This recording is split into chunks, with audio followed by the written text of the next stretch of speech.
All right, hello, hello. So I'm coming live tonight with a still broken computer. Very good stuff. Not. Um, so yeah, we're gonna do what we can do. Um, we're gonna do what we can do. I want to pull one thing up real quick though. Hold up, hold up, hold up. What's the date today? Okay.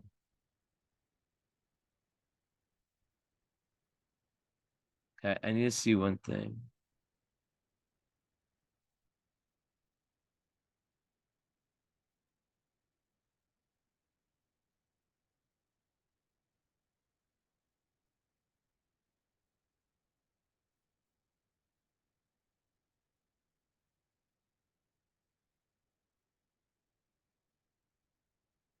Ooh,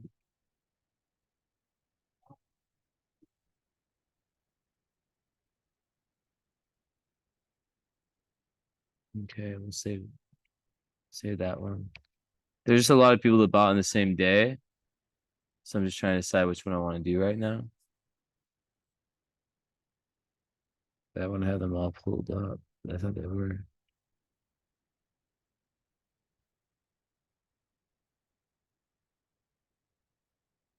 I think I know which one I'm going to do. Okay, they're there. It's not about like a better or worse chart. It's about just what I'm vibing with at the moment. Uh.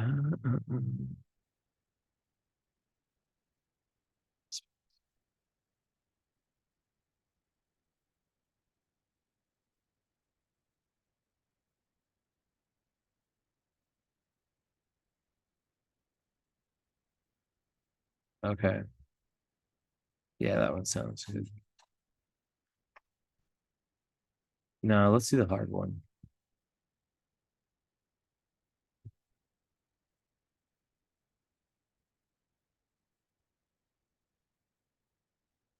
And I have music playing because of the sound. You shouldn't be hearing the music. I'm using a microphone too because I had audio problems the other day. I had to redo a reading. It was sounding all like fuzzy and stuff. So going the extra mile. I prefer to like have just use these for the microphone, but all my technology is breaking. I'm not playing victim. It's just the way it is. I had to buy a new TV. Um, but never victim. It is what it is. It's life. So and yeah, I take my computer in and hope it's not bad. So I'm just making my mind up. I like to do this last second. Shows the authenticity, no idea of anything. Um, all right, let's just jump in. Carol. That's the one I was planning. That's like when I said I was like, pretty sure I would go that direction. Okay. So I like to do these. I've been preferring to do these like kind of off camera. Not like fully, but let's set the timer now. But got my new football shirts. It's like my one of my passions. I literally it's like all I wear. But I just ordered like a bunch. They're kind of behind me. There's a lot of them. There's way more than that. But just like small things in life. So I have just your name. Okay. So yeah, I like to get in meditation. And I feel weird being film meditated. So I pop in and out. And sometimes I'll kind of like move the computer with the sound like a little bit away. Esme, what's up? Esme is not feeling too well. She's urinating. I don't know if you saw my stories, but yeah, it's sad. I really hope she's okay with that appointment coming up. But I'm probably not gonna ask her I mean, if she wants to help, she can help. But yeah. So let me just kind of chill on this chair for a while.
All right. So, Esme, kind of in the way.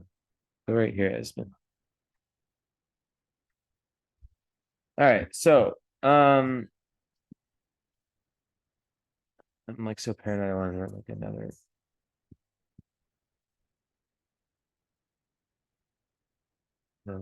has-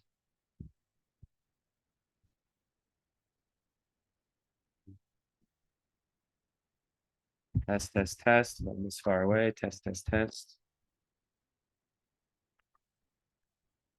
And now it's just like this. Test, test, test.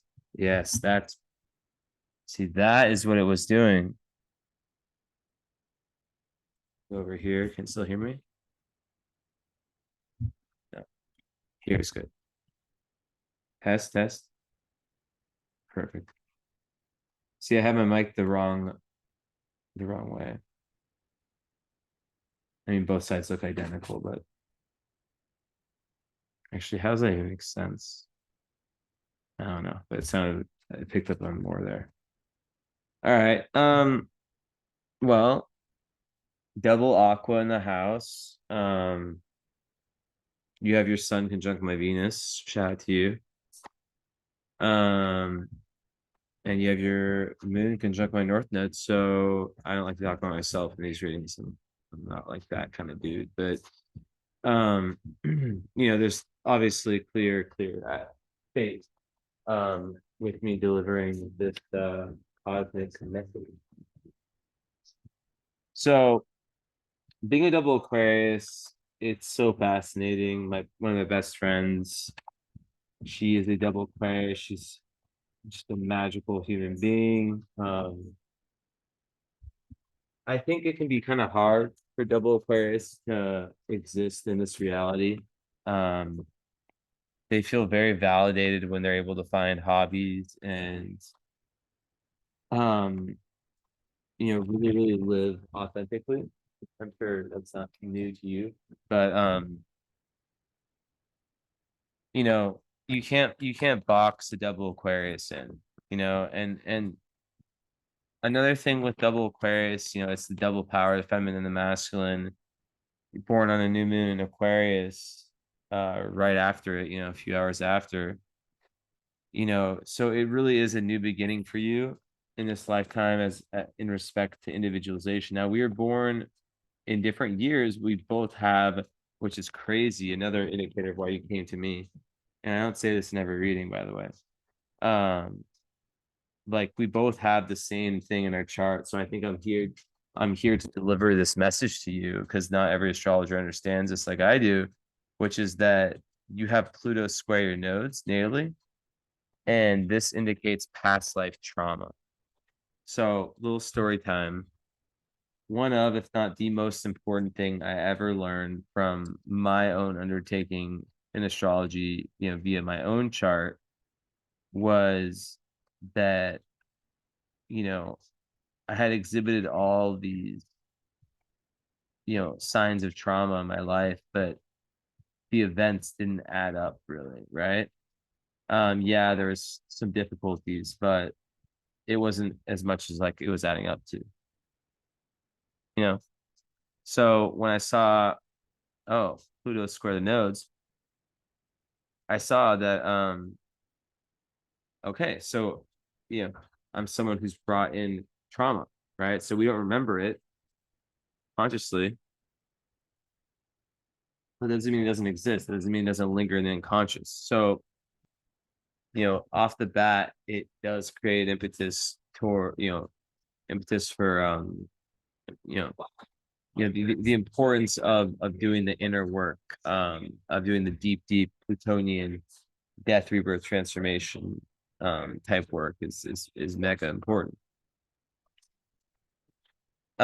Which, for an Aquarius moon, that can be a little bit tricky. And why is that? Well, that is because Aquarius moon is an air moon, and air moons,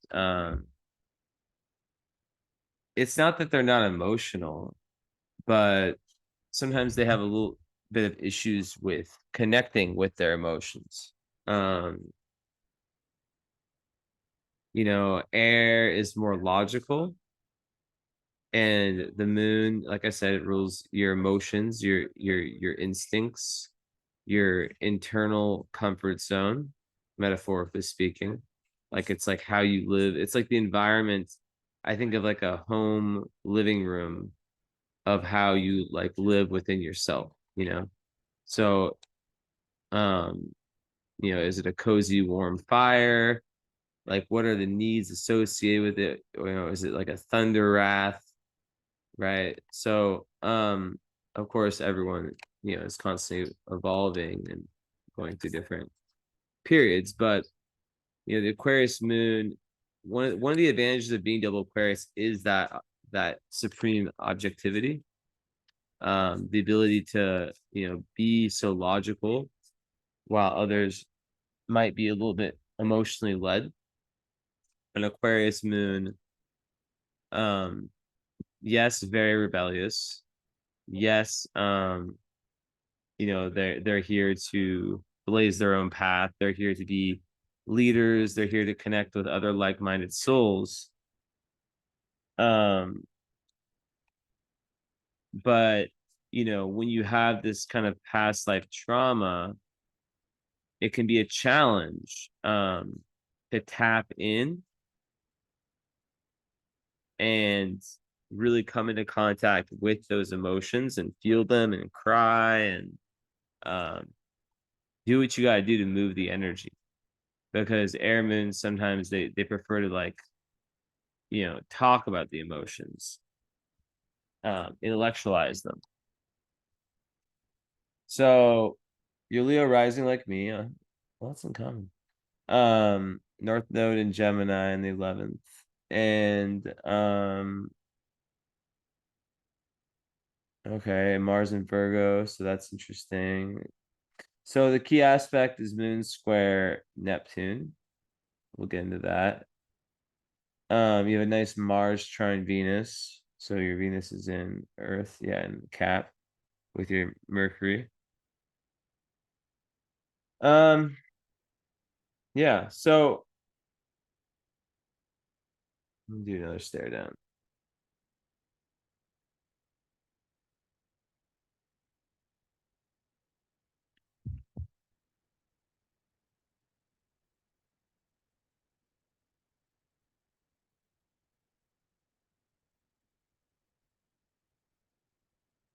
Yeah, so I think it's interesting that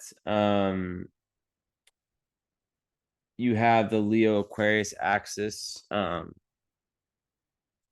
that's being brought up in your chart. Um, to me, like with some of the nodal stuff, I think there's this very massive importance for you to not, to really, really do the groundwork, because there can be a past life tendency of being a little bit dogmatic potentially, in the sense of like it's really important for you to go out and figure out, why do I believe in this? Why is this truth a truth, not just blindly believe. Um, and the essence of North Node Aquarius, it does get along very well with Gemini, or with Aquarius, excuse me. So there's a very massive intellectual side to you, and you know the fact that they're in the seventh house with Sirius is interesting too. Sun conjunct Sirius, people like it. Seventh house is about partners, so partnerships would definitely play a massive role in your life, but also it has to do with clients. So you could be a gifted healer potentially. Um,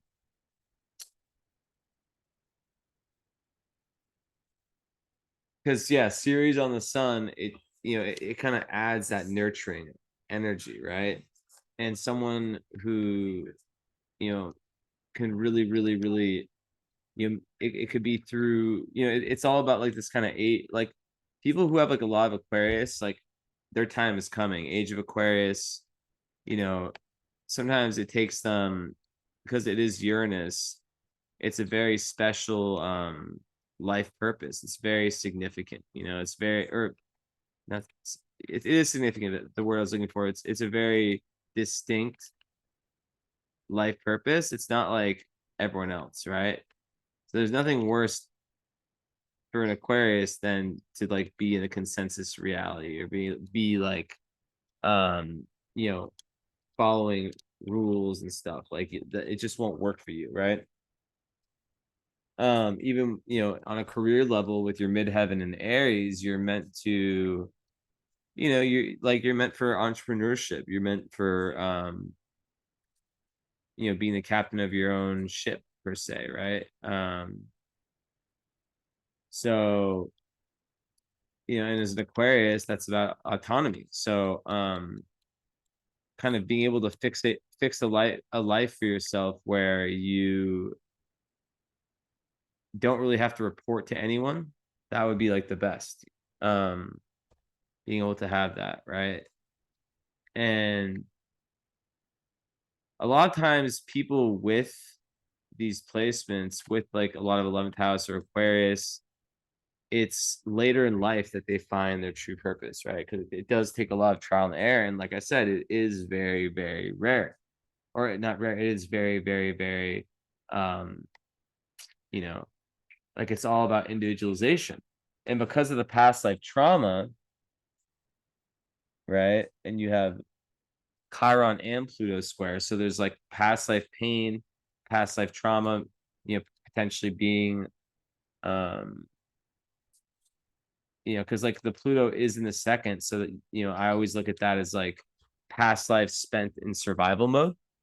And when you have past life spent in survival mode, you're not able to really go and, there can be like these fears around money.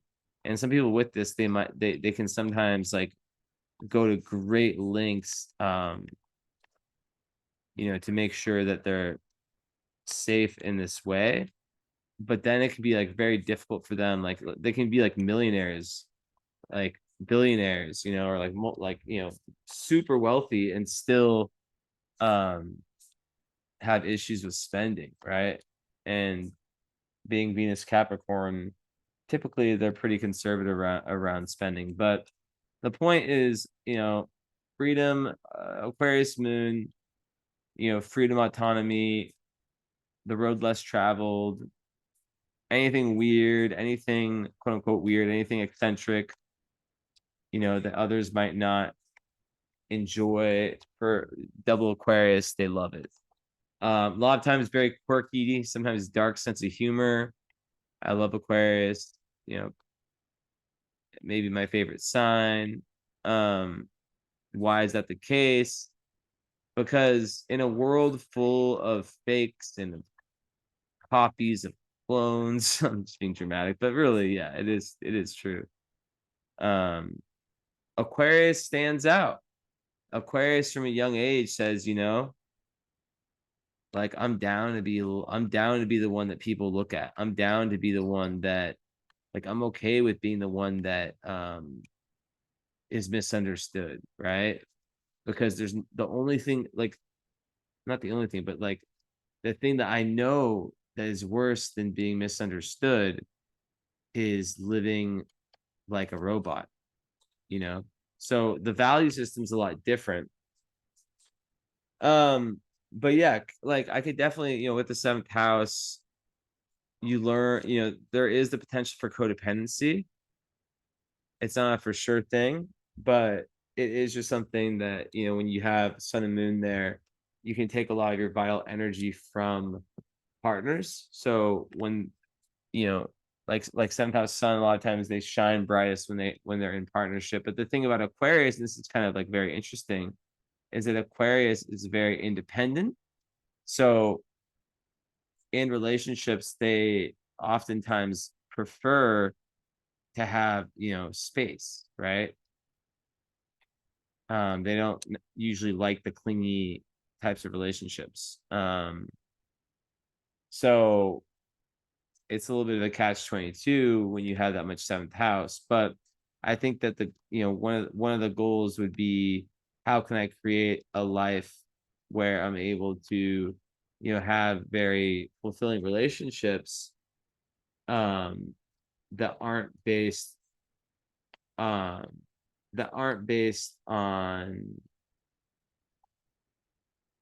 on the traditional, right? Like, where, like, for example, like I have a lot of Aquarius in my chart, as I told you, and I always sleep in different bedrooms. I believe in energetic resets, that you need to spend time away from each other sometimes, and even when you're living together. Like, I think that, and there's data that's coming out that's supporting these things that I've, done forever, or whenever I've been in relationships, because relationships are really weird. um like two humans. So I think that, yeah, I think it's just very, very, very important to still, like, because like any Aquarius, the second they feel like they're losing their independence, that they're losing that sense of like always discovering themselves on a deeper level. And with Leo, it's like, you add this very like passionate, like Leo risings are very passionate, very creatively driven, inner child. They're the life of the party. So it does create this axis where it's this balance between of energy between me and we, right? Um, what I'm taking versus what I'm giving, right? What I'm being given versus what I'm taking, or what I'm giving versus what I'm being given. It's a better way of putting it. So yeah. Mm,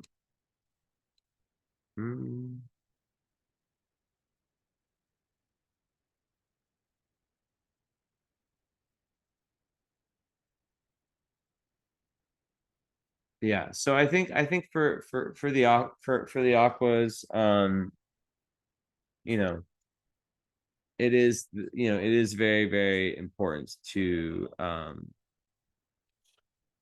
find that soul group, because Aquarius rules friends and that soul mission, and it's very humanitarian. There's an emotional need for that, but there's also, we talk about emotional needs. Well, Aquarius moon, emotional need for being able to be themselves, for being able to be quirky, for being able to have lots of freedom and space in their life. That's why, I've always, as a Sag moon, worked very well with Aquarius moons just in general, because, you know, both are all about freedom. Um, so yeah. I think I think like if you were someone that worked with clients, that would be very beneficial for you. Um, because of the seventh house nature. And Sirius being there, just really, really liking to nurture the collective. It could be like a life purpose type thing, right? But very, very importantly is the moon square Neptune. So Neptune's in your fourth, so it's kind of far from the IC, but still a lot of times Neptune the fourth can speak to, it's very, very deep intuitive gifts. But a lot of times when it comes to childhood, there can be sort of like it can almost feel like over idealization, or almost like either thinking the childhood was way better than it was, or way worse than it was. So there's a real need, and a lot of times there's like an actual like difficulty in remembering the childhood. So then the fact that squares the moon is one of the most fascinating aspects in astrology, because a lot of times people with that, so like it makes the early nurturing with your mother, most likely with, namely with your mother, the moon, the early nurturing, so, so important. um I know it is for everyone, but for you more, because even though you're an Aquarius moon, having Neptune square moon, it makes it so, the boundaries between the energetic boundaries between you and the outer world are, you know, are smaller, right? So, um, if there was like any like negative emotions early on displayed by the mother figure, um, any guilt, any even like any just like stress, or like if there's like a tough time between the mother and father, anything like that, any depression, anything that she's going through. A lot of people with Neptune square moon, they take on that energy as their own. And it can even be like way later in life that they have the awareness to realize like, wow, this isn't mine. Um,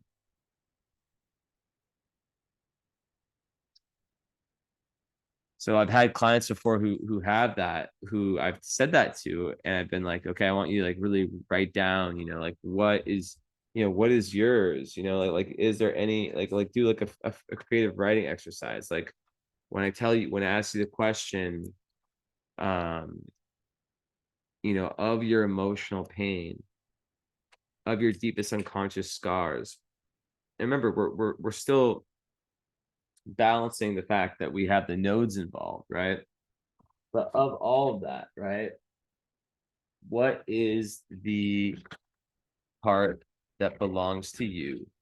Trace it all down, and you know it's just a fascinating exercise, because people start to see like, wow, but like also, there's a flip side to it, because you do have a new moon. You were born on the new moon that tends to, although I've distanced myself from making the claim that like, automatically it means that things with mom and dad were, good.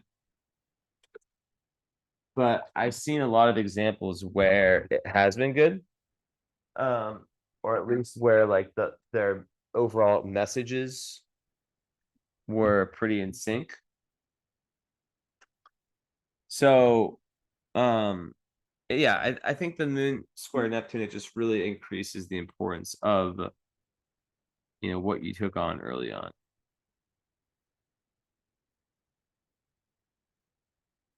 Hold on one second.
Okay.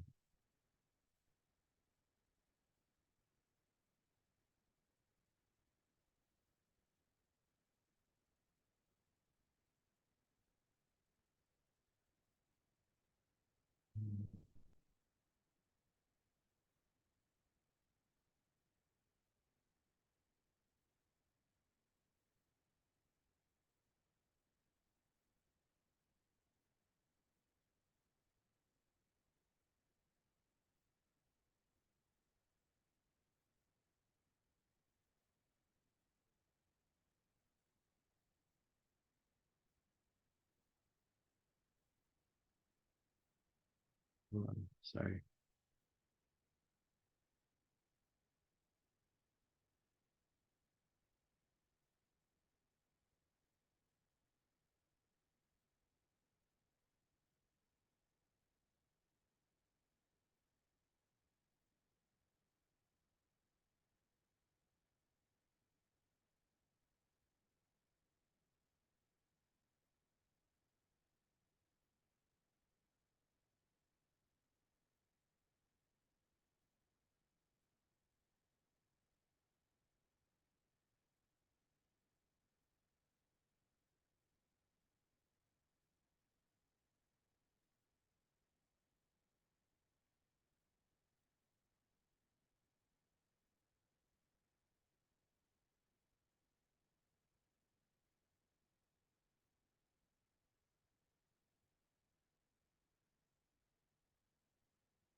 Oh my God, you just messaged me.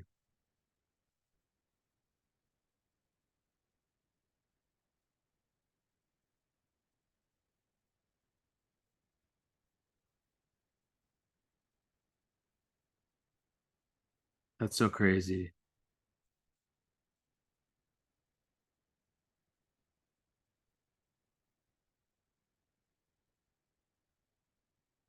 I'll answer your message after. Wow. Cool. Well, you must have sensed that one psychically. But yeah, so we're dealing with here, this energy, right? Oh my God, we have so much going on in our charts. My moon's on your south node. That's crazy. Same degree, 21 Sag, 20 Sag. Crazy. Um, means we probably knew each other in a past life. Crazy. But yeah, so um yeah, the double Aquarius, man, I love them. I know a few, like I said, one of my best friends is that um so creative, so like, good at seeing reality through their own perspective. And it's so sad. Like when you meet, because my grandpa was a, is, but he's, has Alzheimer's and yeah, I'm not gonna get into it, but he's still alive, but he is a double Aquarius. But when he was, I guess, lucid, um, himself, memory, he and also one of my grandmas was an Aquarius. They really, both of them, I could tell at some point had that like Aquarian drive shut down. Um, and they both kind of took on the more hardworking Saturnian energy of Aquarius. And I find it quite sad because it is just this like it's like and we look at your Chiron, which is your pain, your healing, and we see that's in Pisces, right? In the eighth. So there could be some spiritual wounding and a real need to kind of confront the real depths, of reality, and you can be a really, really amazing healer, but then there's Saturn there, which can create some fears. So maybe it was after the third, but also it can be a really good placement for having a very serious, and it's on Fomalhaut, a royal star, which we'll talk about later. But it can create a very serious attitude when it comes to studying the occult, studying the esoteric, studying psychology, all this, and it makes one have a very long life. Saturn the eighth, it literally lengthens the life. Very good. Um, if you're happy, that is. Um, I'm just joking. Dark humor, dark humor, dark humor. But yeah, so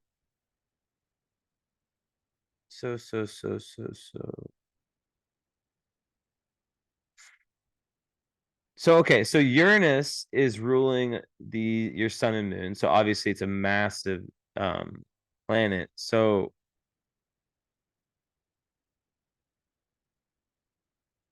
we don't really see much going on. Just trying Jupiter, but you are here to kind of in past life, like basically you weren't able to be yourself in a past life because of the trauma, because of the living, imagine you as someone super poor, just like all your mind could only be on your next meal. You're not able to grow spiritually. And in this life, there's Mars, Uranus, Pluto all in that second. And I think that like there's a lot of money karma here. And because you have the second and eighth house energies opened up. And because it's Virgo Pisces axis, there's a really huge need for you to have a metaphysical outlook to your finances and to your, to overall to what you value, you know? Um, like if you were someone who's like very, obsessed with like money, which can happen with Pluto second house, right? It can make like multi millionaires. It can make wealthy people because that obsession can go towards, especially when it's rooted in past life fears of not having, So it's like my uncle who just like has all he came from, from being very poor, but he just like bought all these houses and just owns like, and remade them from nothing. Super hard worker. Um, and now, he's older and he has all this money and he just like is still shopping the cheapest like brands, and everything is like as inexpensive as it can go. And it's just like, man, like, what's the point of money? I get it, but he doesn't have kids either, so it's like, do something, right? Um, so yeah, with Uranus there, well, with Mars there, it can definitely make a go-getter. It's in Virgo. So um Mars and Virgo can be very, very critical of themselves. They really have, and others. It can be one of the most annoying placements. I've noticed it more in men, like the very negative kind, like type, but like, that's not to say it can't kind of happen in women, but we have to look at the whole chart, obviously, right? Because like with your Aquarius, like Mars and Virgo, Mars is your action, Virgo is a very organized sign. But what can happen is that Mars likes to kind of go. So sometimes it can be very overly analytical, overthinking things too much. Um, you know, like being very, very just too much thought, going into like things that don't matter. And the whole idea of perfectionism can come up a lot too. And um, just having Mars in the second house in Virgo could, with Uranus, right? Or wait. No, it's far away. Um, Regardless, what it's with, it's in the second house. So that does create, that often will create someone um, who wants to go and get, a go-getter, someone who hustles, who wants to make an impact in the physical world. So yeah, it's really, really important to not be overly like that, because what Uranus in the second house will do, Uranus is the great liberator, and like I said, it rules your sun and your moon, so it's a super important planet. But in the second house, it can kind of create a minimalist sometimes, in the sense that like it can really make money fluctuate a lot. Um and that happens as a result, um to over identification with the material world. So the best thing you can do with a Mars in Virgo is to channel that energy into service towards humanity.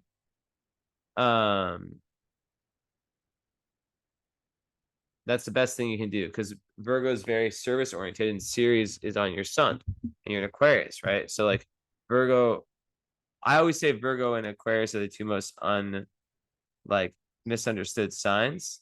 Um, that's not like a popular opinion with the Virgo one. Obviously, Aquarius is, but definitely, I think that no, Virgo is mutable Earth, right? So like no two Virgos are alike, just like no two Pisces are alike, and it rules Earth magic. So if you can like take that energy and go and move it, and look at your own perfectionism, and it's probably something you've already done. I always say like each day we can judge it on a scale of 1 to 100, right? Um, so some days are going to be 60, some are going to be 40, some are going to be 30, some are going to be 80, 100. Like it's really about having like that self-love, that self-compassion for any of the days, regardless of how good you did, right? So that's just one thing. And once Virgo Mars gets past that, and with the Uranus and with the Pluto, gets past any fears, and like it's not saying don't be a hustler, it's not saying don't be ambitious. It's just saying don't overdo it, you know, don't make the whole life purpose about that, because that's not what it is. Like I think that there are probably some karma to get passed around money, um and fears around not having, but it's actually the ultimate test of your faith, which is actually the axis that it's on, right? It's you see that the second, eighth house are Virgo, Pisces, and that's the axis of faith, right? Um, so leaning into the Pisces side, even if there's no personal planets there, is leaning into the energy that, somehow, some way, everything is going to be okay, right? Um, it's not always evident how or why or whatever, but like you can look back on your life and see, like, wow, there's this one time where I was freaking out. I didn't know how I was going to make things work, and what happened. You're still here. It made you stronger. So in the face of challenges, sometimes Virgo Mars people can freak out a little bit, but as they mature, it can become this very organized energy. Um, an ability to really like create projects, and as a Leo rising, your chart's ruled by the sun, so it makes that seventh house sun. So working with others, relationships, very, very, very important. Now, on the subject of relationships, the fact that Venus is in Capricorn, so it's ruled by Saturn, which is in the eighth, right? There could be some secret relationships. Um, like once again, there is that massive need for freedom and for continuing to individualize and to stay true to your, to your individual self within the relationships, to not lose yourself, because what happens in astrology is that we have like a composite chart, right? With every individual we come across, and um some people just, a lot of people who get divorced, I believe that it's from over being way too into the composite, and losing sight of themselves, metaphorically through astrology, losing sight of their natal chart and living in the composite. So, yeah, that's interesting. Let's see here.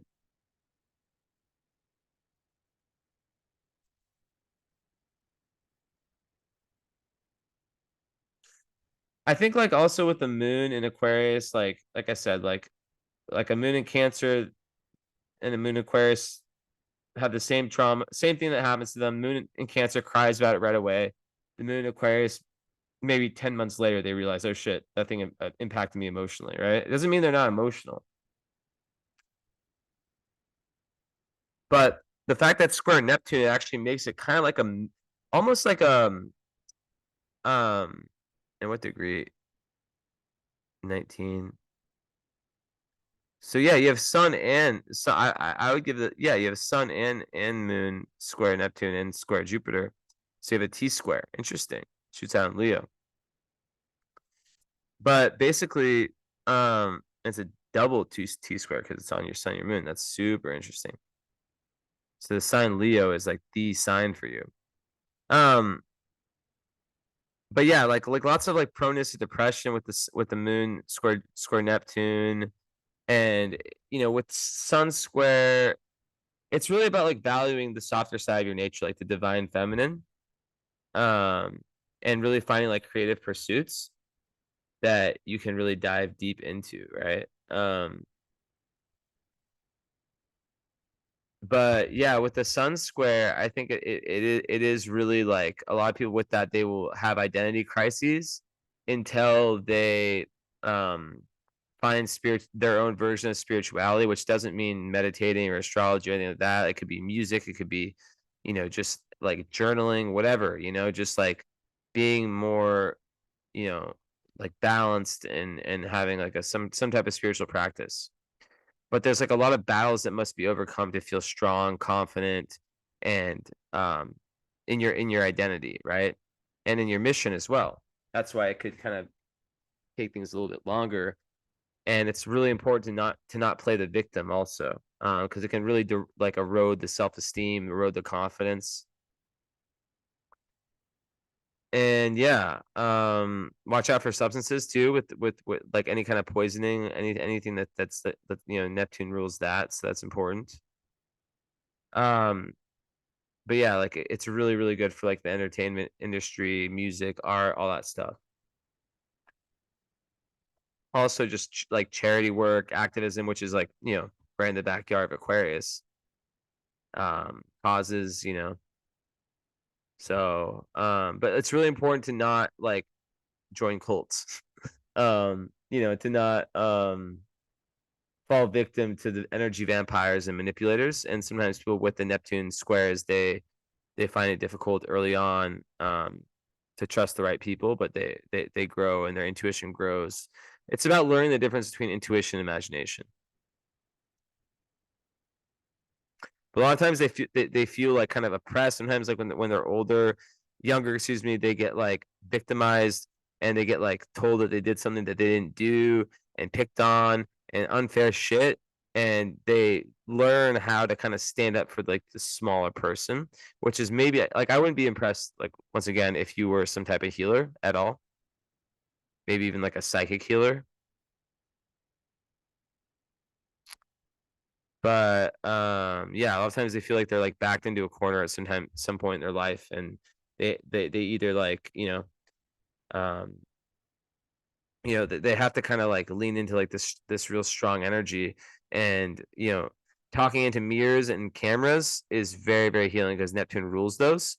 So even just filming yourself on your phone, doing like a vlog, like a video, just like journal, um about your emotions and just about what's going on. You don't have to show anyone. You can be, privacy, all that.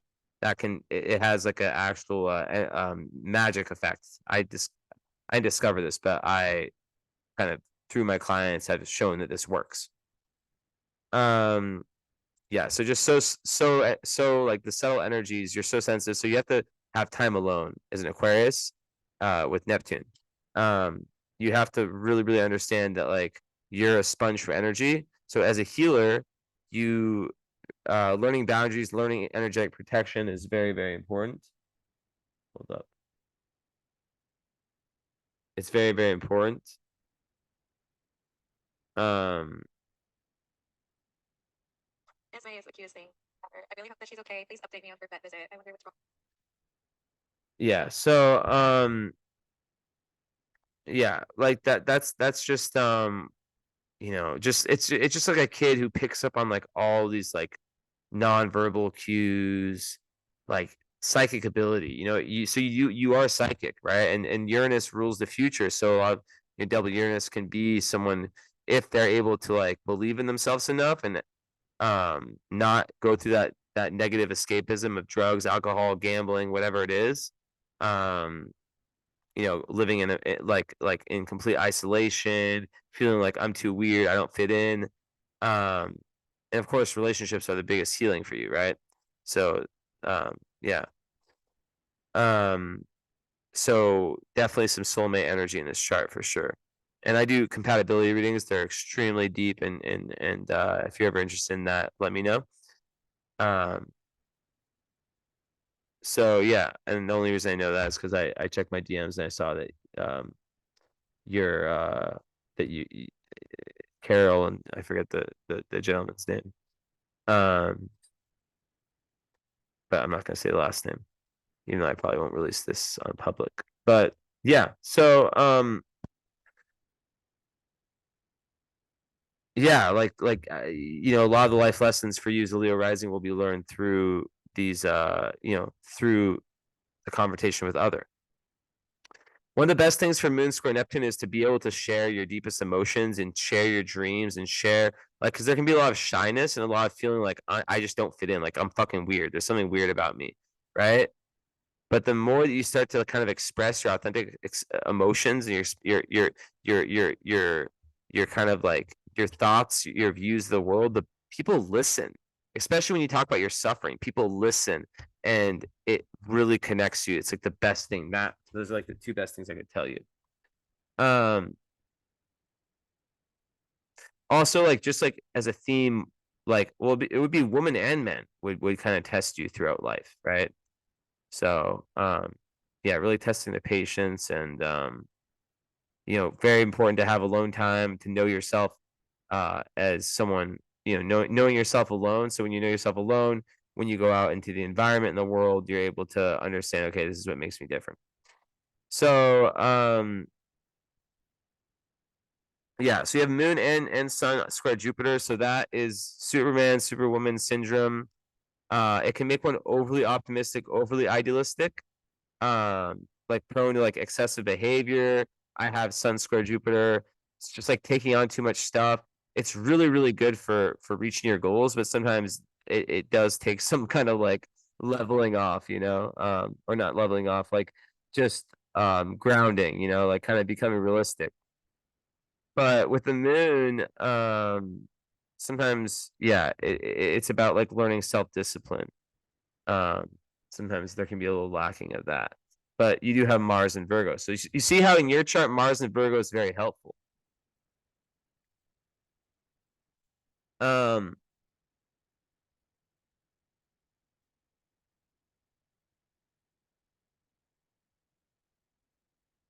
yeah, so I was talking about love. And just before that, just once again, Uranus retrograde, like you're you're here to become individualized, finding yourself. In past lives that was held back. I'm going to repeat that, repeat that, repeat that. And it was because of that trauma. So now you have the circumstances you have now to be able to create, to really, really find yourself. Leo and, Aquarius is your big three. And your part of fortune's on your ascendant. So, that gives like this very, very, it's very, very good for physical health. And just for the personality, right, to be able to express passions and find passions. Like some people really struggle to find their passions. It's sad.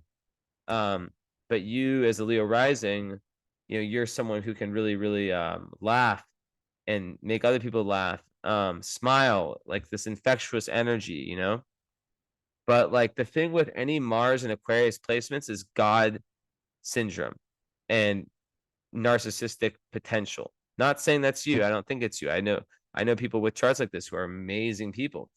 But the low vibe of everything has a low vibe. Um, you know, for that it is definitely like with the whole give and take thing, um hold on. Like the whole hold on.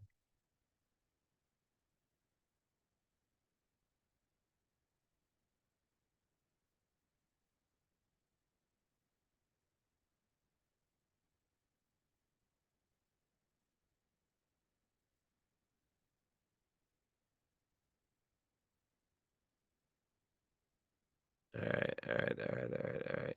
Do you ever have people who just message you like where it's like important messages, but they just message you at the exact wrong time? It's like, why? I'm literally working. This is the worst time to message me. Like literally the worst time.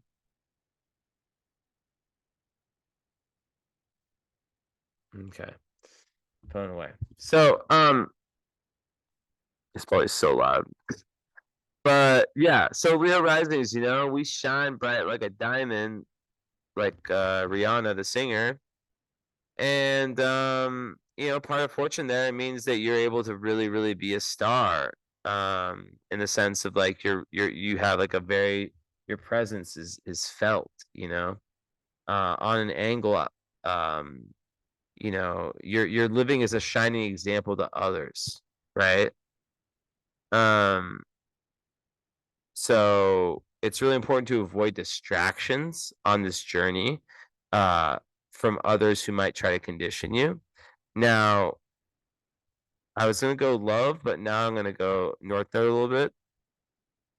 But yeah, like power fortune in first house, it's like your greatest like joy, fortune, like all that comes. Your flow state is when you are independent, when you're self-sufficient, when you have that spiritual relationship with yourself.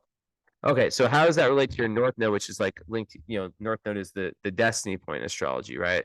It's like the metaphoric mountain never climbed in past lives. Um, and hold on, I need to read your email.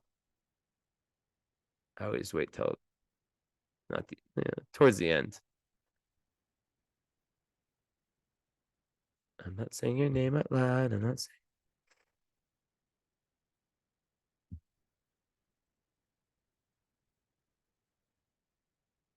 Huh. Well, okay, yeah, and you were you the one who got the oh yeah, no, you okay, you did not get the current astrology. You just got the reading, no follow-up. So I highly suggest you add if it's in your budget, of course, the follow-up and current astrology. I can give you a price for that. That's going to be like way less than the regular price, which is already on sale. I'm not being salesy. I'm being nice. What's the lowest I can give? Lowest I can give is 365. Whoa, that just came out. I was gonna say it higher. That was weird. That was weird. What that is that you get this video, you watch it as many times as you need. Then the follow-up, and the follow-up would be 100 if you want just the follow-up. So I'm gonna write this down so I have it in my notes. Um, the follow-up is 1 hour live where we talk about everything from this reading, right? Um, it's only natal. I separate the two. So hour one follow-up, hour two and hour three is all current astrology. Let's say your moon is at, I don't know, I know you're Aquarius, but like, let's just say for the sake of argument, your moon was at 29 Pluto. Well, guess what? Pluto would be conjunct your moon right now. Let's say your moon was at 28 Sag. Neptune would be square your moon, right? And that's just transits. There's solar return. That's a chart. We have a new chart each birthday. Um, there's progressions. I'm not going to get into what all these mean. All I'm going to tell you is that most astrologers separate them into multiple different readings and they charge for each different one. I only charge for one. And I would be honored to have those 3 hours with you. So let me know if you're interested. No pressure ever from me. I'm not that kind of guy. I'm not one of these money people. I mean, of course I have to make a living, but I know that God does not um like people. He doesn't want astrologers. Um I it's just not who I am. And I'm sure you follow me and you can tell. Um but if you're interested, let me know. And yeah. So because I'm saying that because I saw in your emails that there's like something about the right now. Um, which yeah, I mean, you do have Pluto close to your Mercury right now, which is interesting because you have Pluto square Mercury. Uh, no, you don't. That was a different chart. Sorry, that was a chart that I was nearly going to do in 7 years. But yeah, I mean, I guess Pluto is entering your seventh house, so it could be like a very hectic time for relationships. That's stuff we could talk about if we do that reading. I can't like see all this right now. Um,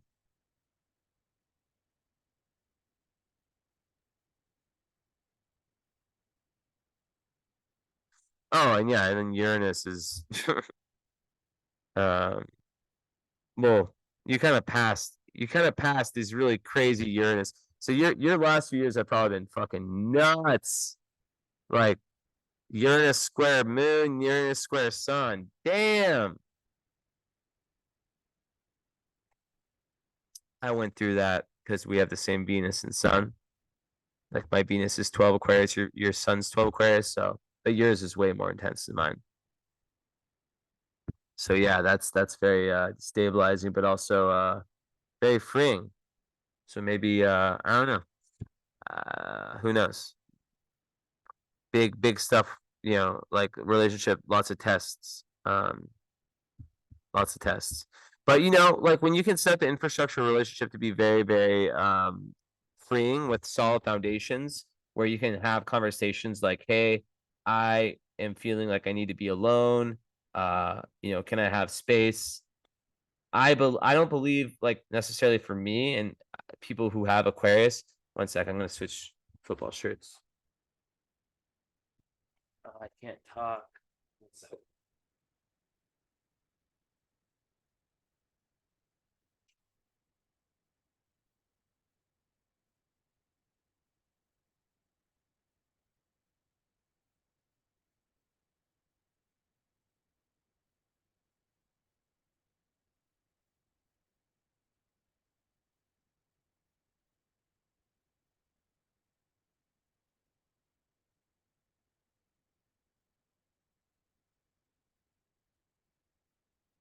Sorry, Esmond. Sorry, Esmond. Esmond, see you. You're running over the couch. Let's see how this jersey looks on camera. This is a team from Rio de Janeiro. Yeah, nice jersey. It looks good on me, doesn't it? I feel like these colors. I mean, you can't really see, but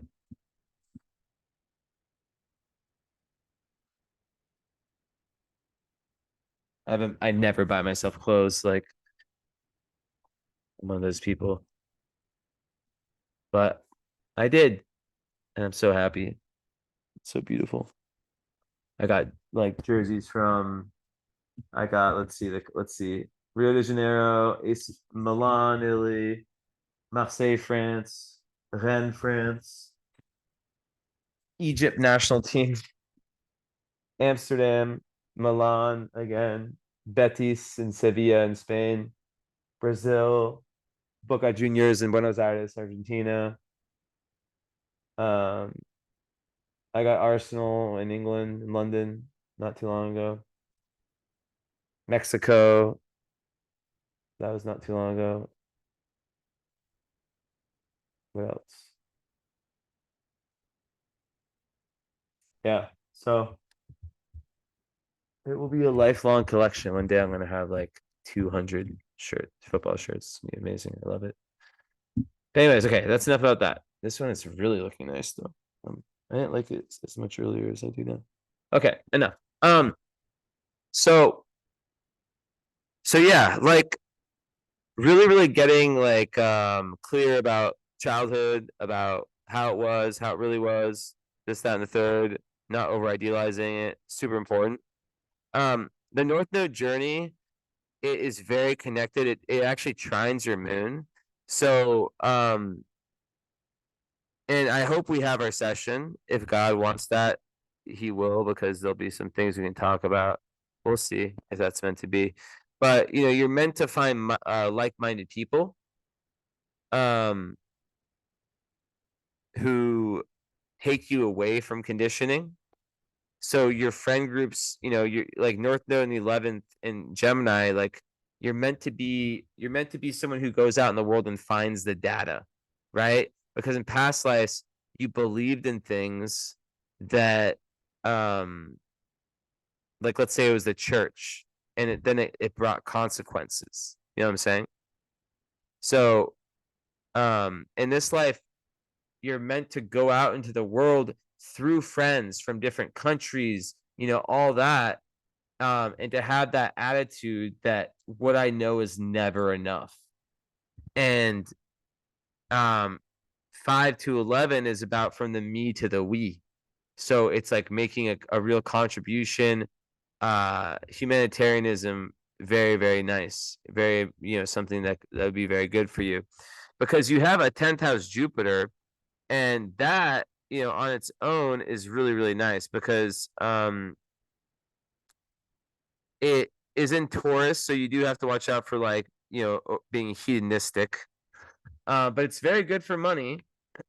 And you know, Jupiter in the 10th house is like a career guardian angel.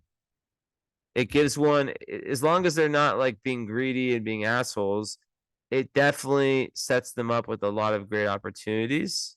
Some would call it luck. I would call it karma. Um, and you know, they're really trying to expand and find, you know, a career that can bring them stability, but then at the same time with the Aries midheaven that can like really, really get them feeling like where that whole independence can be like put in towards their dharma. I don't like saying career, I like saying dharma. So yeah, very lucky when it comes to career, lucky, good fortune. But yeah, important not to be too relaxed and thinking everything's gonna come to you. And it makes people see you in like a very expansive way, like in the big picture. And really, really good for making new friends and confidence and yeah. And a lot of times people with 10th house Jupiter, they give a lot of importance to social status. Um, so yeah, that's kind of just the importance of that balance between the metaphysical and the physical. And yeah, Jupiter in fucking Taurus like loves luxury. I'm sorry, it's just the truth. So don't feel bad about it. A lot of times they have powerful fathers, not always, but like at least like feeling inspired by their father is very common, not all the time.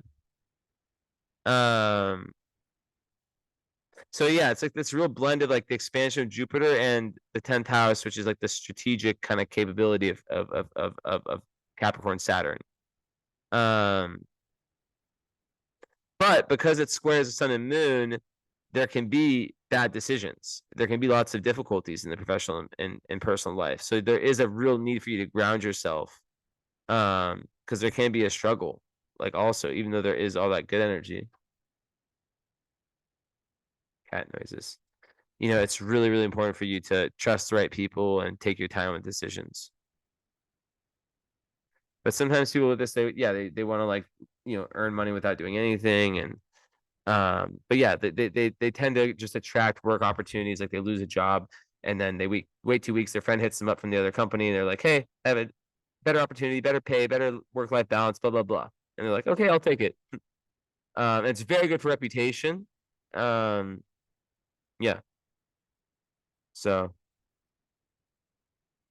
yeah.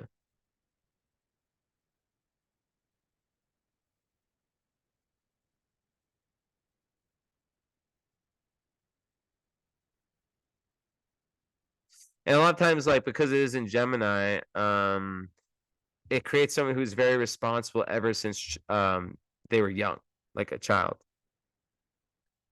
And but a lot of times, like when they become parents, um, there's a lot of times like a lot of like big differences between them and their kids.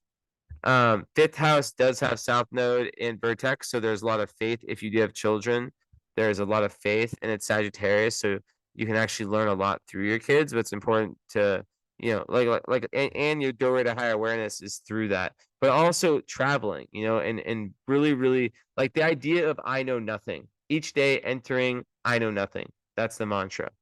Even if you know a ton, you know,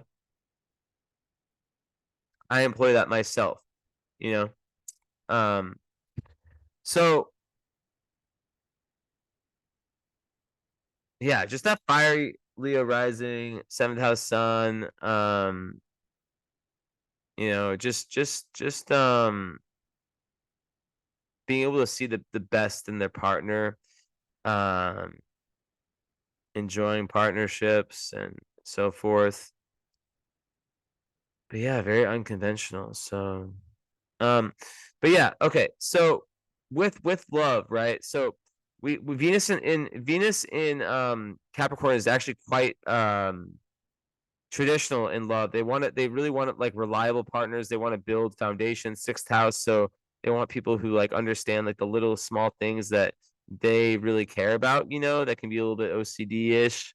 Um, you know, but not like OCD, like you know what I mean? Like they like people who are serious people. Um, they don't want to mess around, but they can be very shy in relationships. And Venus and Capricorn, oftentimes they date older or they marry older, or whatever.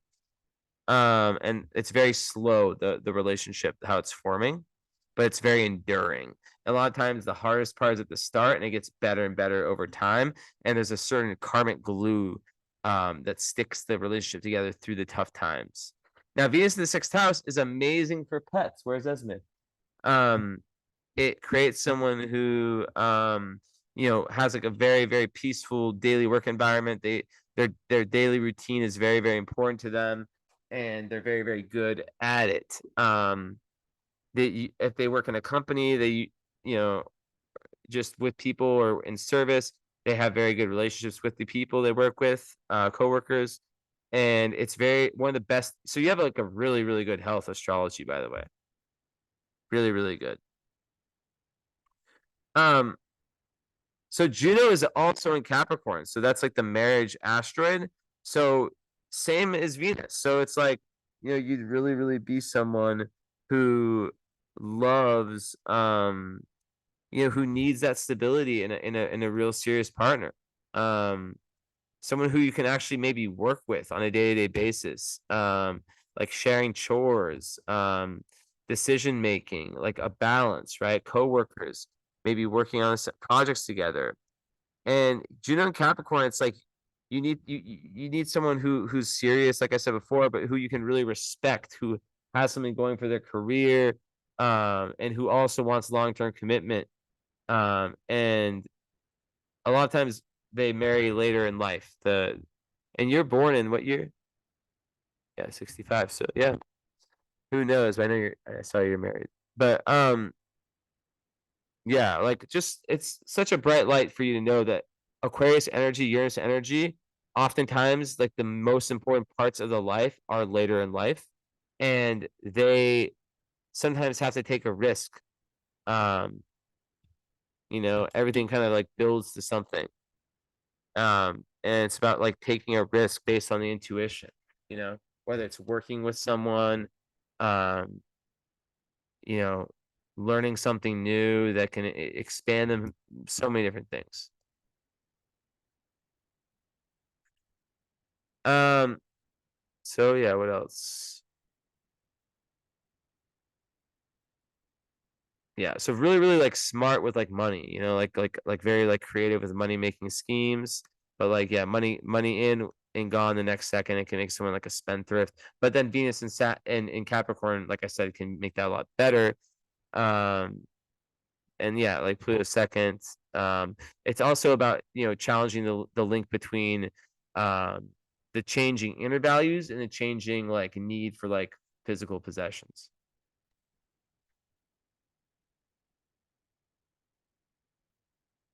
Also, with a Neptune fourth house, there can be like a sense of loss surrounding like early childhood home family life, and sometimes there can be like that with the Neptune energy like squaring the moon and sun, like a desire to escape into their own like kind of fantasy world. So that's important too. Okay, so Pallas is with Mercury, so that is in Capricorn. That's major. You're someone who is able to link your cognitive process, which is very logical. Um, but also it's with Venus, so you're able to really speak things in a very beautiful manner. You're able to express yourself in a very eloquent manner. It could be good for music, could be good for writing. Someone who enjoys talking to people, which you're North Node and Gemini, you're meant to talk to people. You're meant to talk to do all the little data, all like to go out in the world and find little things, and then tying the little things to the larger philosophies. But very good listener, good balance. So it's very good for that, very good for a healer. Um, Venus and Pallas, it's just like really, really good strategist when it comes to their career and just like their day-to-day life. And Pallas and Mercury, it's just like the combination of the third eye, intuitive, like chess player, like knowing the right moves to make, and just like the overall kind of cognitions, right? Um,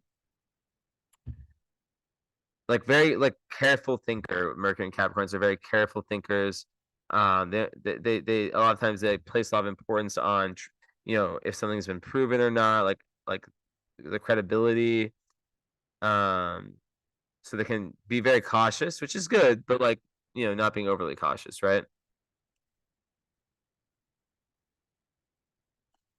And Mercury's trying Mars, so that's nice. That's really, really good for intelligence. Really, really good for like just getting new ideas and someone who like enjoys like intellectual stimulation, a good conversation, right? And yeah, just the fact that you have vertex in Sag, like yeah, just travel and contact, like I said, contact with people from other worldviews is like one of the best things you can do for yourself. Um, so yeah, that's massive.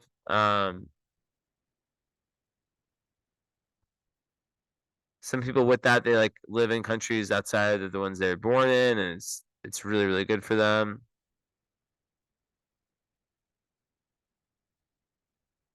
And so this is interesting because like I don't know, like I hope I'm doing my best, but like your vertex is right on my moon, and it's a very faded point. So it's like at really important times in one's life, like times of crisis or time where they really need to hear something, um, you will actually go towards people who have like a strong Sagittarius or Jupiter placement in their natal chart, which is literally fucking me.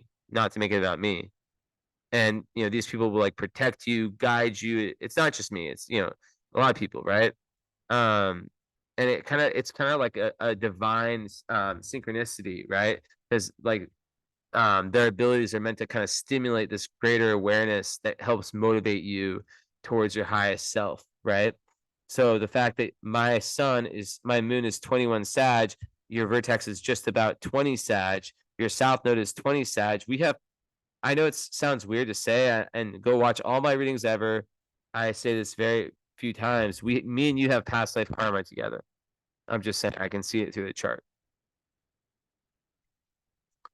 Um, so Black Moon Lilith in Capricorn, the sixth. The way I look at that, Black Moon Lilith, self-defeating, like just like people with that, sometimes they can like try too hard when it comes to getting ahead, I guess you could call it. And they really just need to take a chill pill when it comes to that. And if you break it down to a fear, um, because Black Widow, like I said, it's not a planet. It's just a you know hypothetical point. It's you at your lowest vibration, so it's a fear of neglect, right? Um, like a fear of not being acknowledged and recognized. So they try to they might try to like control situations and people, um, to feel empowered, right? Like dominating, controlling all that stuff. Um, and it can really push people away. So it's really about like learning how to be more like diplomatic and delegating and all that. And just knowing that like, bringing other people up is really, really good. And control is just an illusion of security. It needs to be tamed. It's not based on reality. Um, but yeah, like just being a new moon baby, I mean, you are someone who is, this is a very new karmic journey for you in this lifetime, right? And Sirius is 0.01 away from your sun. So, just like being able to nurture it's on your sun and moon. So you're able to nurture the masculine and feminine aspects of yourself and those around you, right? Oftentimes there's a sense of loss during your childhood that contributes to this understanding um, of human nature and of the need to be independent and to do things on your own, right? And not rely on other people. And just having this deep empathy, right? So many of like the healers, the empaths, I deal with a ton of them. People come to me, they know, that I'm able to, they can feel that I'm going to give them the truth. I'm going to tell them what I see. Um, like, yeah, it just really, really, really is someone who is able to yeah, who has a gift of being able to heal and hear people out. And sometimes with the Virgo Mars, they might be perfectionists and not see that talent in themselves. And it's very important for you to get out in nature, to get fresh air. Air loves like breath work and stuff like that. But you have that natally. So okay, water, um, lack of water. Yeah, so no water, personal plants. Take baths. If you live by water, you live in Plainfield, New Jersey. I think that's by water. Just drink a lot of water. Vacations, if you can take some like to places that are close by water. Swimming would be one of the best things you could possibly do. Anything like, that kind of pushes you into your emotions and into your intuition. You can like look up on YouTube. I don't know if they have videos about it, but like it's like this meditation you do where you like stare into this flame and you like try to remember, like visualize this like white thing that shows up in your third eye. Like just like working on like, but also just like heart chakra stuff, right? Like really, really working on the heart chakra. Um, and the rest, you have the rest. You have the air, you have the earth, you have the fire, fire, fire, fire, fire. So, okay, let's see. So yeah, North Node in the 11th house, serving, you're here to serve humanity. Um, Not letting like drama from relationships like ruin your contribution. And North Node Gemini also, it's just about just seeing things from other people's side point of view and understand that everyone comes to their own truth. And just because you have like a very like high truth doesn't necessarily mean that like, it's about not pushing things on other people, but planting seeds, right? And not being restless and scattered with like learning this, learning this, learning that, learning this, and before you know it, you've learned, you're off the chains. So, okay, let's see. Oh yeah, the T square. So very important. So the sun and moon are square Neptune, which is opposite, and then they're also square Jupiter. So a T square is like a bow and arrow. So sun and moon, I guess I can show you. Oh, 1 hour 20. So we're getting close. I've got way over time, but whatever. So you see sun and moon here, they're squaring this. You see 90 degrees away. And then they're also squaring this. So you can't really see the beautifully drawn bow and arrow, but it shoots out at the 12 right here. 12 first house Leo. You see? So it's like like shoots out wherever it shoots out is the resolution point of the T square. So the T square has to do with the mix of like the Neptunian stuff, like the oversensitivity, all that stuff I went into, I'm not going to go into again, and the overdoing things, right? So the resolution is Leo, which is about finding your true passions and being in your inner child, right? um the more that you can really really do what you love and be like, Leo's also about authentic self-expression. So it's like art therapy. When you're drawing a painting or writing a poetry that you're not going to show anyone, you're getting to know yourself better. So that is ultimately what's important. As I massage my head with my cat massager that they never use, which feels pretty good.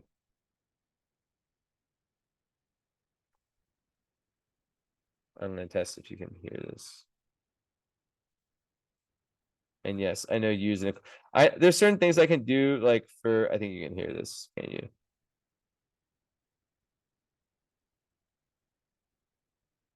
I know because my mic's down here.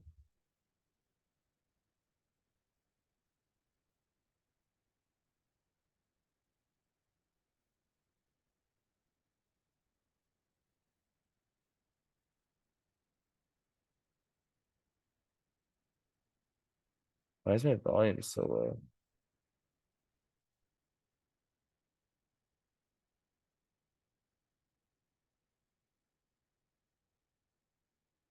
Okay, whatever. Anyways, so we'll do this after. Edits.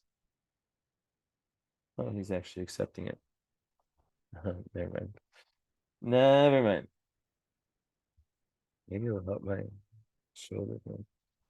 So yeah, yeah,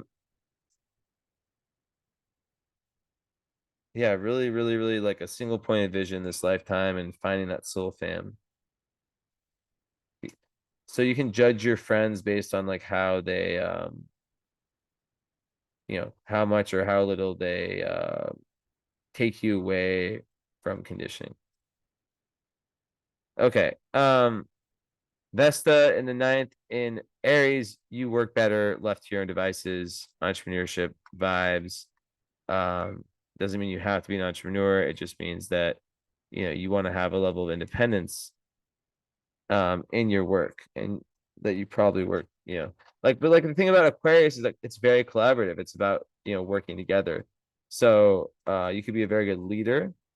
And also ninth house, it's like you're very devoted to finding the higher truths in life. And with your midheaven there, I imagine that you might want a career. Turn this off.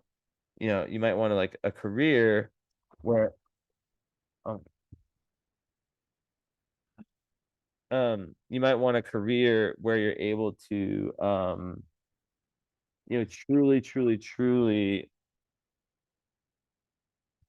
um until just lost my train of thought. Sorry. Sorry, I'm a Pisces. My excuse for everything. What was I saying? Vesta, midheaven. Oh yeah, midheaven, ninth house. You can totally be someone who can really, really benefit through a career where through your career, through your dharma, your life purpose, you're learning more about the world as a whole and about truth. The three questions: where do we come from? Where are we going? Wait, what are they? Where do we come from? What are we doing? Where are we going? And just like learning about the world. It's so important for you to travel. Um, so sometimes Chiron eighth house people, they have sexual trauma. I don't really like to get into that, but they're very like sensitive to the painful undercurrents of the world. Very, very good for being like very intuitive healers, as I said before. But like with Chiron and Pisces, also it goes back to the Neptunian energy of like I imagine you probably had identity crisis early in life, and that spirituality was really this very faded thing because it's a difficulty with gaining your own sense of individuality. But like really being good at feeling other people's pain, but like that need to detach, that need to meditate, that need to protect your energy, right? Um, and there can be like a lot of personal grief that one feels, that one has to deal with. Um, but yeah, really, yeah. Lots of people with this, like they serve in like they work in like as healers and institutions or wherever, on their own, wherever. Okay, let's pull up the stars. Actually, no, one sec. So one thing about eighth house Saturn too is that there can be a fear of intimacy. Um, like there can be like a fear, like especially like the first 30 years, feel with sexuality, right? Which could come from trauma, who knows? Um, and it's like through that probing into the deeper, issues in life that one really, really becomes good in that, right? Hold on. So, and then your Saturn is in Pisces, which is very, very karmic, right? Um, so, it's a little bit complicated. But a lot of people with this, they can feel a little bit uncomfortable, with that vulnerability, excessive shows of it.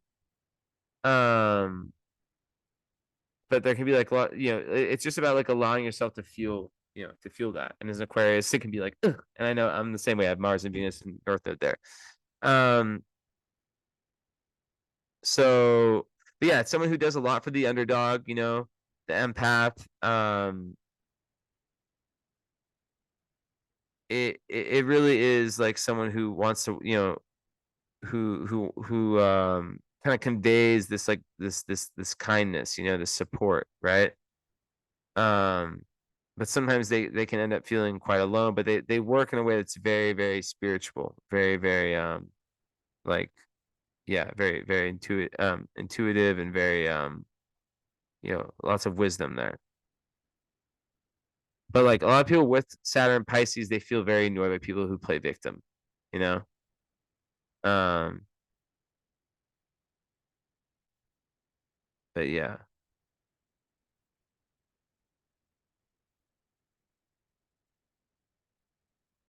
Also, like with the mind altering substances, like Saturn and Pisces, like a lot of times it's actually a good thing for not um using those for kind of like being having an attitude. Yeah.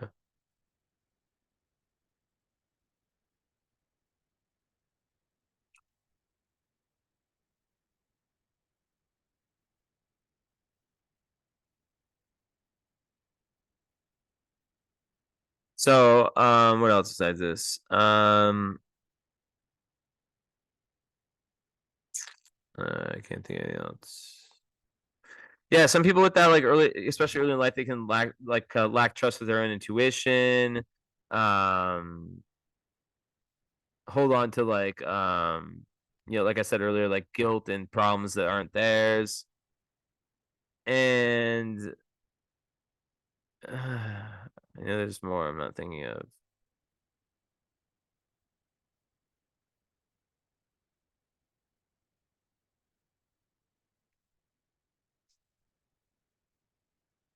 Yeah, like I think also like what I've noticed is that people can like take on that role of like the strong one, like in their family.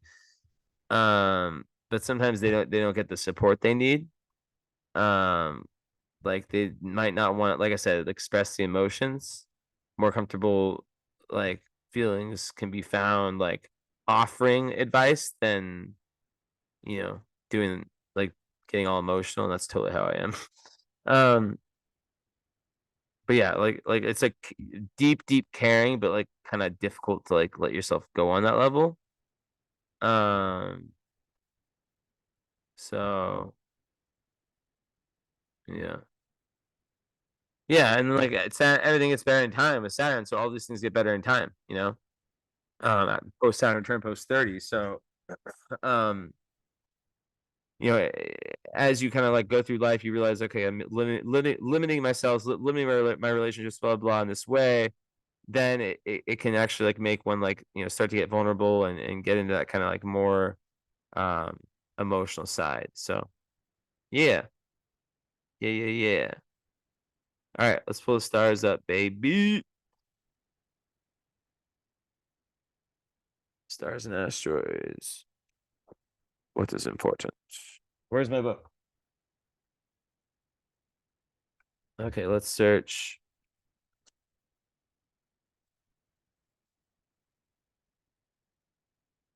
New book alert. This talks about some stars that I haven't even heard of. Okay. Um, ooh, Club Aqua. I don't think there's anything there. Oh, no, there's yeah, just Altair one. Midheaven 20 and yeah, so 20. I think 20 Aries has one, doesn't it?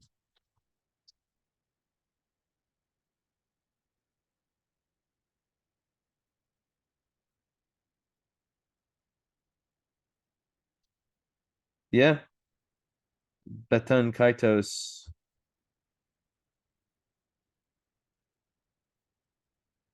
So yeah, it's for your career. It's like inhibition, reserve, caution, solitude, simplicity. Um,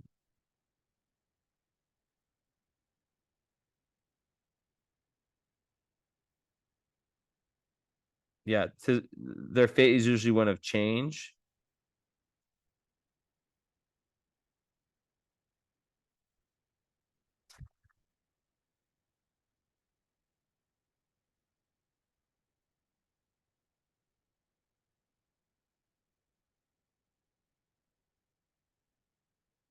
There could be some like public kind of like humiliations that lead to greater strength. These are just cherries on top, by the way. Unless I tell you like it's a really important star.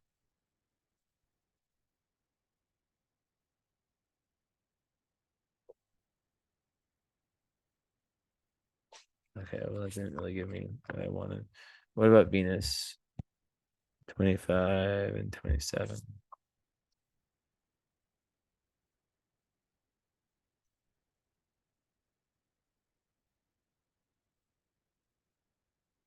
about. Okay, cool. Wait, what was it called? Baton Katos? Baton Katos. Okay. We'll see what it says.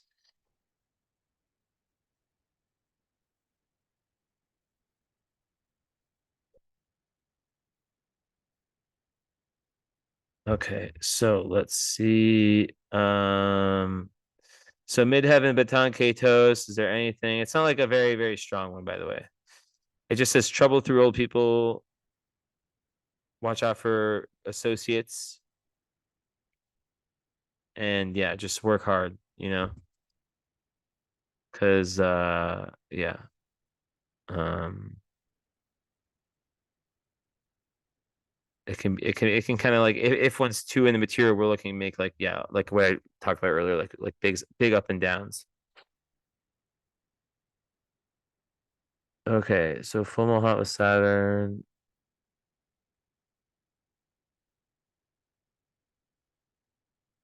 Lilith on Chiron, so you are a witch. You're someone who can use potions, who can use all that witchy stuff. Um, Potions, ceremonies, all that stuff. That shamanism, all that.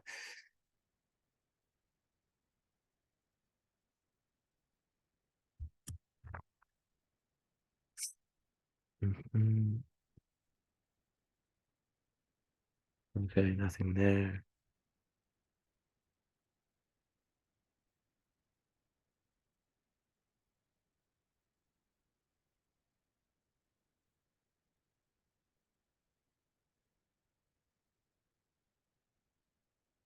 What's that?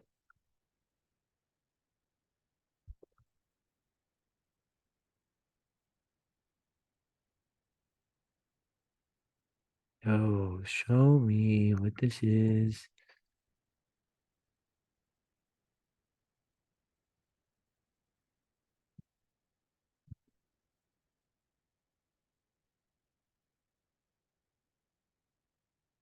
Oh, you have lust on your sun. Okay, lust is the sexy asteroid. I'm just telling you. My girlfriend has it rising, and she like just like has like a very sexy energy. Um, I'm just saying it. I feel weird saying that to my female clients, but it's just what it is.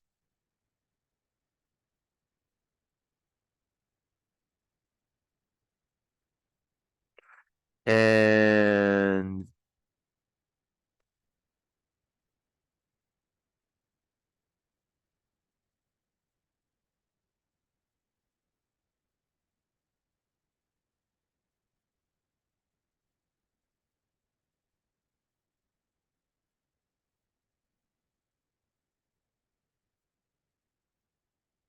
all right, so I think is that pretty much everything. Not seeing any other conjunctions. Oh yeah, I need to search the FOMO hot one. What's this? Oh yeah, so like more about like herbs and potions and like also poetry. These things are coming up.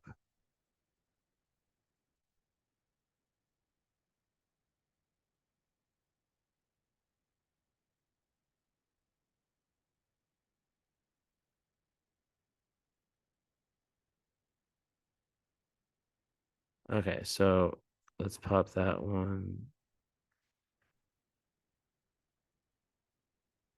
So yeah, definitely Altair is a very strong fixed star bone descendant. Not really sure. Yeah, so it's really it's very good for success. Very good for success. Public honor and all that stuff. Let's see if there's anything here.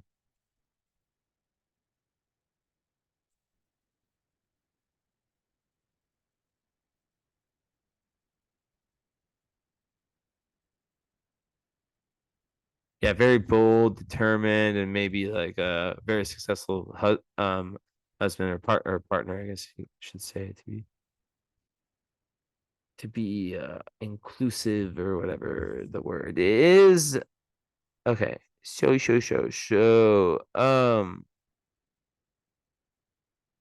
Fomoha, what does that do with Saturn? Curious.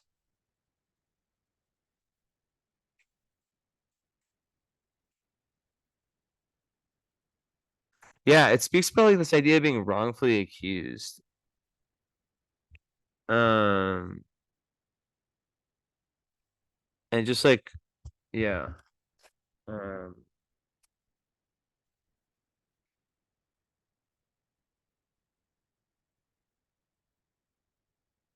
but also, it's divine inspiration and it can really make one very, very, very able to be inspired, by like an amazing artist and all that stuff. So, yeah. All right. Well, do let me know if you want to do that other if you want to, add that live session. Highly recommend. Take your time to watch it. I always tell people first time just watch it. Most people want to watch it multiple times. There's a lot of stuff in the reading. I went way over time for you. Thank you for, supporting, of course, and everything. So I'll get this up and ciao.